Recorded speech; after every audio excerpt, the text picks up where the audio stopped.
আমরা আস্তে আস্তে দুর্গাপুর রাজবাড়ির ভিতরে প্রবেশ করে গেছি। একদম একদম গোপালপুর রাজবাড়ি এই জায়গাটার নাম জমিদার ভূপালচন্দ্র রায় চৌধুরীর নামানুসারে এই এলাকার নামই ভূপালপুর হয়ে গেছে এবং স্কুলটার নাম ভূপালচন্দ্র বিদ্যাপীঠ। আমাদের উত্তর দিনাজপুরের ইটাহারের ডক্টর মেঘনাথ সাহা কলেজের ইতিহাস বিভাগের প্রথম এবং তৃতীয় বর্ষের তৃতীয় সেমিস্টারের ইতিহাস মেজরের ছাত্রছাত্রীরা আজকে কমিউনিটি আউটরিচে এসেছে তাদের হেরিটেজ সম্পর্কে জানার জন্য এবং লোকাল পিপলদের সেন্সিটাইজ করার জন্য। আমরা এখানে সবাই সমবেত হয়েছি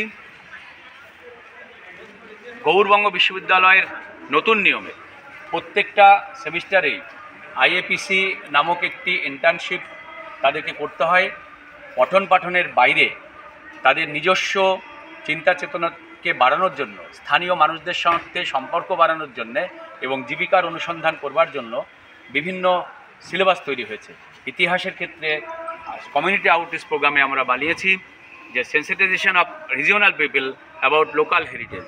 সেই সিদ্ধান্ত অনুযায়ী আমরা আজকে ইতিহাস বিভাগের পক্ষ থেকে পৌঁছে গেছি ভূপালপুর রাজবাড়িতে।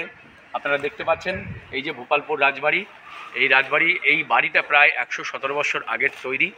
এখানে এখনও যে বিল্ডিংয়ের নকশা রয়েছে সেই নকশা এত স্ট্রং যে আমরা দেখে অবাক হব। আমরা জানি এই জমিদাররা অনেক প্রজাবৎসল কাজ করেছে, সমাজের সংস্কারমূলক কাজ করেছেন, ভালো কাজ করেছেন। তার নিদর্শন তাদের উন্নত লাইব্রেরি ছিল, তারা স্বীকার করতেন, এখানে পুজো হতো, স্থানীয় মানুষেরা ভীষণভাবে এই পুজোর সাথে যুক্ত থাকতেন এবং মানুষদেরকে নিয়মিত এখানে মেলা হতো, অন্যান্য অনুষ্ঠান হতো, এখনও হয়ে থাকে। আর বিশেষ করে পাশেই একটা স্কুল আছে, যে স্কুলটাও ভূপালচন্দ্র রায়চৌধুরীর নামে ভূপালচন্দ্র বিদ্যাপীঠ হয়েছে।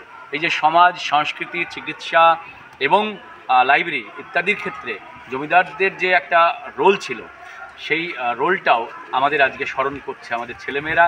এবং ছেলেমেয়েদের মূল জায়গাটা হলো আমাদের হেরিটেজ আমাদেরকেই দায়িত্ব নিয়ে দেখভাল করতে হবে। আগামী প্রজন্ম তাদের হেরিটেজ জানুক, আগামী প্রজন্ম তাদের হেরিটেজ সম্পর্কে বুঝুক, এই প্রত্যয় নিয়েই ডক্টর মেঘনাথ সাহা কলেজের ইতিহাসের প্রথম এবং তৃতীয় সেমিস্টারের ছেলেমেয়েরা আজকে এখানে এসেছে ফিল্ড ভিজিট করতে।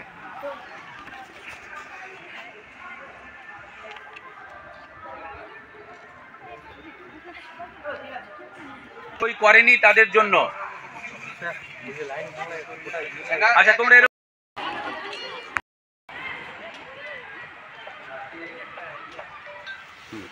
তোরা এবার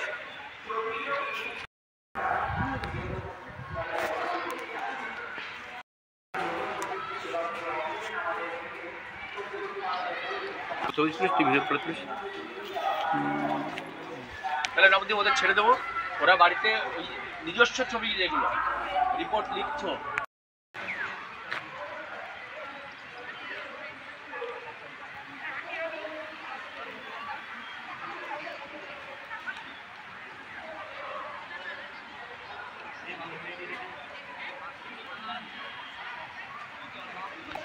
সব জানিয়েই দিয়েছেন।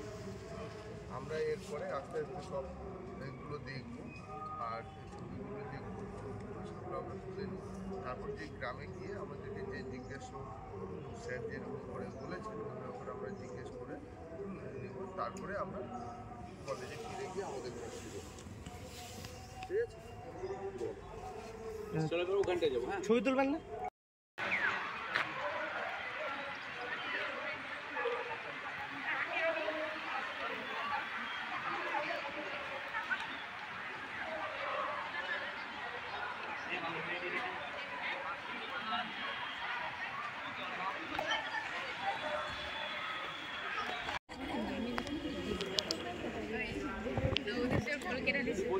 Paigala.